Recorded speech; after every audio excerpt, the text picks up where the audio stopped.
Hi there. I'm Jim Zirin. Welcome back for more conversations. With us is Jerry Saltz.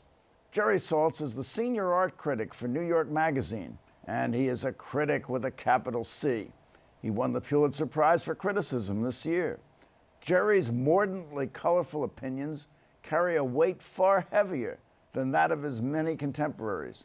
And so when Saltz offers his view on a museum exhibition, a hot new artist, or a gallerist, the art world takes notice.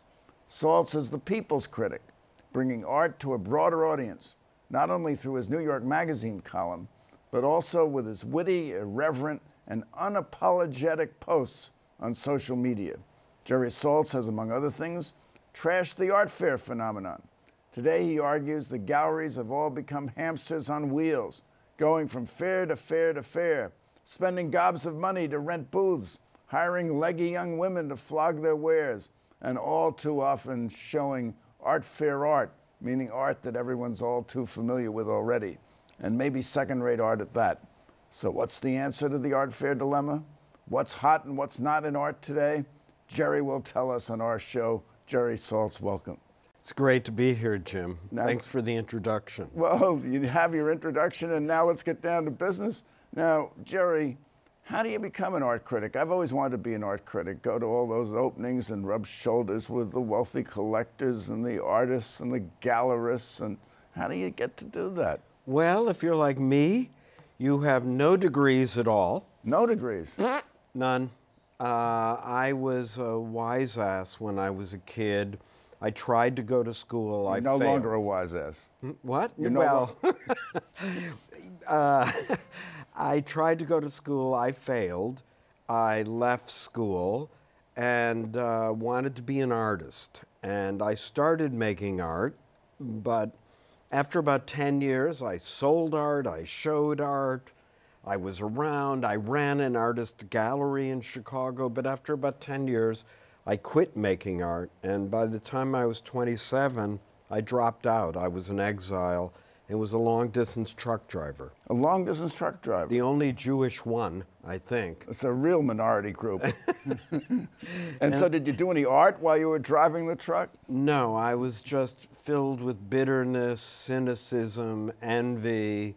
All the ingredients that go into a critic. A bad critic. Right. Now, you are often assessing and telling us what is good art and what is bad art, and you've written that 85% of what you see is crap. How do you tell the difference between good art and bad art, and what is crap art? Well, Jim, I really think that while 85% of the stuff all of us see all the time might be no good, that also means that 85% of the art that people saw in the Renaissance was not good, or during the greatest periods of art history. We've had it filtered out. Moreover, when you or anybody goes into the art world, 85% of what they see and 85% of what I see might not be good, but they don't overlap. It's in this really beautiful area where things overlap that we begin to have an interesting conversation and arrive at a certain consensus of what is contemporary art now.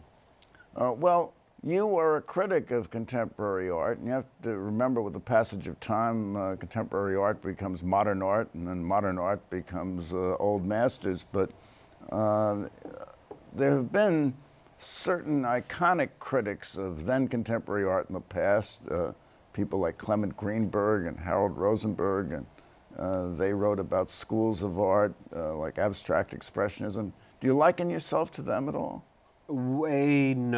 No. How are you different? For a number of reasons. I'm not interested in connecting myself to a group. I want to take the situation on the ground as it is, live off the land, as it were, of art. Don't say, well, I only like painting, or I don't like painting, or what have you. I think that's silly, because inevitably you're going to see a painting that you like. Also, I think, and this is not a new idea, that both, especially Greenberg, stopped really looking after a certain point. A critic has to be able to keep changing her or his taste, his eye, to stay awake. And I don't want to be a bully. I actually think they were bullies. I actually am much more interested in what I call radical vulnerability, of participating in the art world, not trying to just issue the big right or wrong decision. There is no, art is subjective, frankly. You like Norman Rockwell? That might mean you don't have the best taste, but we can still talk about it. But 85% of the genre of Norman Rockwell may be crap art. But again, that would be true with 85% of the art made during the Baroque. It means that we slowly work out, or sometimes quickly, what we love, what we need. Great art might be what works, like somebody's great baseball swing. It may be ugly to some people, of people doing this, but it works. Art really may be what works for you. Each one of us defines what that is. It might be a beautiful modernist table like this, or it might be a big, ornate, insane, baronial, royal piece of furniture. Now, you keep art criticism in the family. Your wife, of course, Roberta Smith, is the art critic for the New York Times. Yeah. And the two of you, and then a third, perhaps Peter Schildall from the New Yorker, those are the critics. It's a small group. Should it be larger? The three of us have a certain position. A troika. A troika. We don't even know what troikas are. But we are not the three. We are simply three. And there are many, many, many critics, and I think there should be more. Since there is no money in writing art criticism. But there's no money in art either. Well, that's true. Except for the happy few. That's true. So 1% of 1% of 1% of artists make money, and a little bit less of that than critics. What this means is that critics are free. They can write what they want, where they want, how they want, when they want. This means more and more critics should be starting up blogs, magazines of their own. If they write it, people will come. I promise you. Just because I have a position at New York Magazine, well, I have to earn my readers still. So does Schildall, and who I think is the best, my wife, Roberta Smith at the Times, but I'm very biased, obviously. Well, do you, and if I may, Roberta Smith, do you go to art shows together? We both see about 20 or 30 shows a week. Together? No. We head out together and maybe like break ourselves into the first gallery, and then we split up, go around, see our shows, and meet at about 6:30 that night. Galleries close at 6. Everybody then gets ready to go to the dinners, to openings, to cocktails. I want to be frank. I love being invited to all of these things, and we're lucky we are, but we have no life really other than seeing the art, saying hi to people, and then going home. Maybe eating a slice of pizza and really just getting back to work. I haven't had a sit-down dinner in the art world in decades. So on the way home, or perhaps over the pizza, do you and your wife compare notes on what you've seen? We talk about everything that we've seen, all the thoughts we've had. I generally can't believe how smart she is. She can't believe how much time I've wasted talking to people. It works out perfect. And then we get home and usually pad right off to our separate offices in our apartment and try to deal with the anxiety that's already building about getting back to work. When you're a weekly critic, there's no downtime. It means, oh, wow, I saw this show and now I have to start putting myself together about it. And do you agree with her most frequently on the bottom line? It's good, it's bad, it's hot, it's not? I would say a little more than half the time, we agree, and then we have good arguments. And again, I tend to fold to hers. She's sharp. So you give in to her argument after you've discussed it? Well, not to write it that way, but yeah. Yeah, you say 85% of what I just saw is crap, and she says, no, it was very good. And then I'll go, tell me what you liked and why. And if we both decide that A Star Is Born wasn't as great as everyone else said it was, and then we try to unpack why together, whether we're wrong or right. Okay, so then is there an inherent danger in that you have one point of view and two platforms? Yes, there could be. If both of us started saying artist Y is the artist to watch, and then we both bought artist Y. Well, but suppose you don't buy. We don't buy art. If you say you don't buy art, no. But if you say artist Y is the artist to watch, and then I buy it, you've made a career for an artist. Couple of things, Jim. Yeah. If we're going to do that around a young artist that we just saw this afternoon and go, wow, she was great, I think it's too much to have both of us write on the same artist. And one of us will beg off. And frankly, because I think the platform that Roberta offers and her voice, and I love my work and my platform, but I will tend to fold to her preference if she says, no, I really would like to do that. But if you're like Richard Serra or Pablo Picasso or a museum show, it's very different. Not such a stretch that you'd agree on that. Yeah, and we probably would disagree here and there anyway. Now, what about writing? Here you have no degrees. Right. You were a truck driver, long haul, and you won a Pulitzer Prize. Lots of people around with lots of degrees who didn't win a Pulitzer Prize. Yeah. And when you won it, you paid tribute to your wife and said that she had really created your career as a writer. Now, what was that all about? Well, when I first started writing, my first I came out of the trucks. When was that? I came out in about 1990, just saying, finally, I hit a bottom. I just said, anything has got to be better than what I'm doing.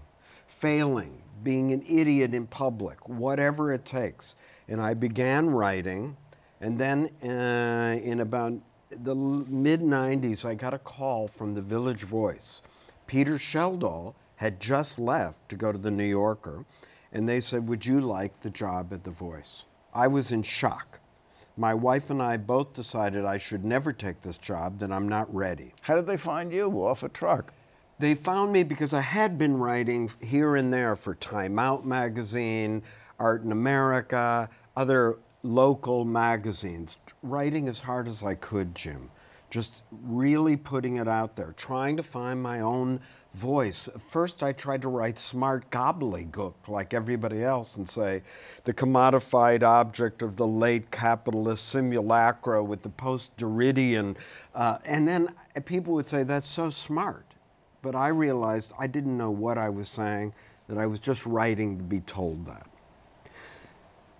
I began writing at The Voice, and about 6 months into the job, Roberta read a piece of mine and said, if you don't get better, I'm going to kill myself. And I just thought, well, that's a bad idea. She was referring to your writing. Yeah. I had to push even harder because now I was writing weekly and for a live audience, as it were. And I pushed myself much harder. And I think I reached some sort of voice. Now, as I said at the outset, you're known as the people's critic. I think you referred to yourself as a Borscht Belt critic. Not me, but I'll accept it. You'll accept that. Well, do you make fun of art? Do you make fun of artists in the art world?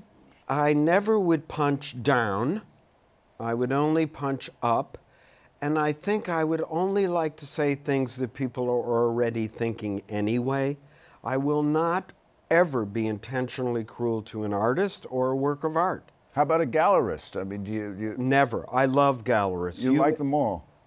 Well, I don't like all gallerists, but I love the idea of galleries because art is free there. It costs no money. The people that work in them that people like get intimidated by, they're making no money. They're making just barely minimum wage. Their laundry's dirty at home. And they're just as poor as you are. We're all about the same bashful and poorness and eager in the art world. And pathetic, I suppose. But I Larry love galleries. Gagosian isn't poor. No. And he's the panada. He's one of the panadas that everyone likes to take. What's a panada? That's someone everyone loves to take a shot at. Oh, yes. Yeah. Well, that's everybody's job. Do you pile on when it comes to Larry Gagosian, or you kind of lay off? Just because he's like a Death Star from another planet and enormous, he's doing great shows. There's Cy Twombly shows, Pablo Picasso, over and over. I never miss a show there, and a lot of times it's annoying because the container feels so wealthy. But you've got to see through the money, Jim. Right now we're living in a very abbreviated period where money has come to stand for the art world. This is very temporary, and it's very gross, but it is making a lot of people's lives possible. Well, you just had that auction at Christie's with the David Hockney in the swimming pool. Right. For what, $100 million? That's the most that's been fetched for a contemporary work. Yeah, and these numbers, they go up month after month. The Hockney... And what accounts for it? You've said that there are about 20 or 30 or 40 people that control the art market. I don't know about the word control. I just said there's probably 55 people actually doing the bidding, the buying, and a lot of fake chandelier bids. In other words, if you fake sell something, you know the 3 people who came closest to it, if you're the seller, and that way, once you buy it in to the house, this might be getting too in the weeds, you know which 3 people to even get more money out of. But 55 people are doing this, and mainly the market buys what other people in the market have already bought.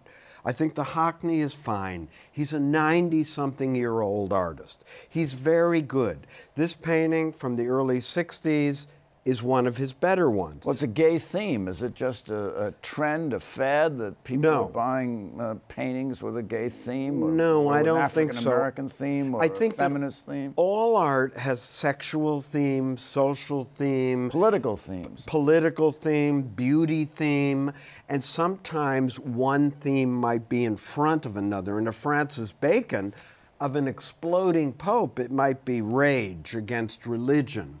It depends in each work of art, so I don't think it's a trend. But I will say what is a trend, and will go away, is all these collectors buying what all the same collectors have bought. I promise you, you know, like I said, it's a tiny percent of artists that everyone's paying attention to. And again, more power to people for making money. We all want money. There's well, nothing is the wrong. art world all about money? Has it been corrupted by money? Far from it. Some of it has always been corrupt from money. Some of it always will be. It's ever thus. It's just more thus than ever. It will change, believe me. Once the money moves away, and I've lived through the periods like this, money will move away again, and we'll be left here on our own, and it will be just fine. Art is doing great. And that's a good thing. It's a great thing. Art is part of the whole ball of wax, Jim. It's no more or no less important than economics, philosophy, religion. It's not the decorative hedge in front of the citadel of knowledge. It's just part of everything. It's a cosmic force.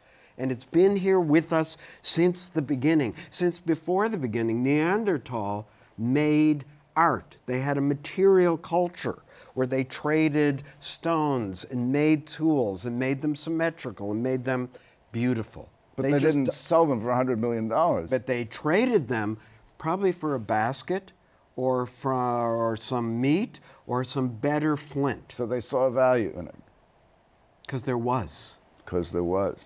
They put it in it. We are God when it comes to art. We place its life force in it. Now, let me ask you about Jerry Saltz, the critic, because there's something you do that no one else has done, and that is because of social media.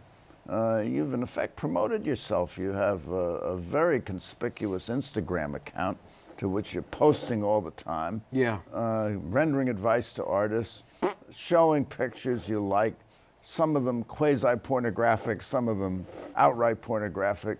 Why are you posting so much on Instagram?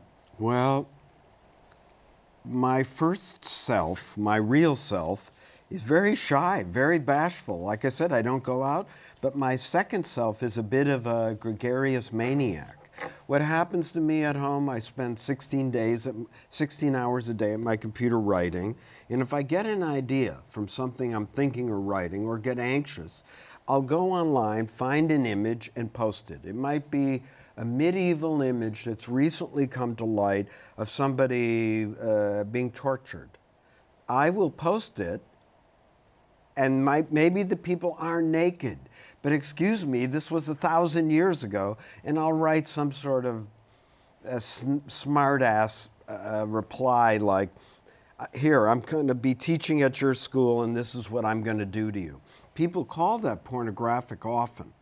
But nothing pornographic about a 1,000-year-old nude. Exactly.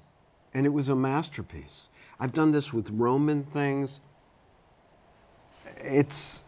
So I post a lot. But it's not only pictures, because you had a recent post, got 150,000 hits already, where you give 33 items of advice to artists. Right. And just to give an example, 5 of them you quote Louise Bourgeois, tell your own story and you'll be interesting. You quote your wife, embed thought and material, whatever that means. Artists must be vampires. Why must artists be vampires? That means... You make it up as you go along.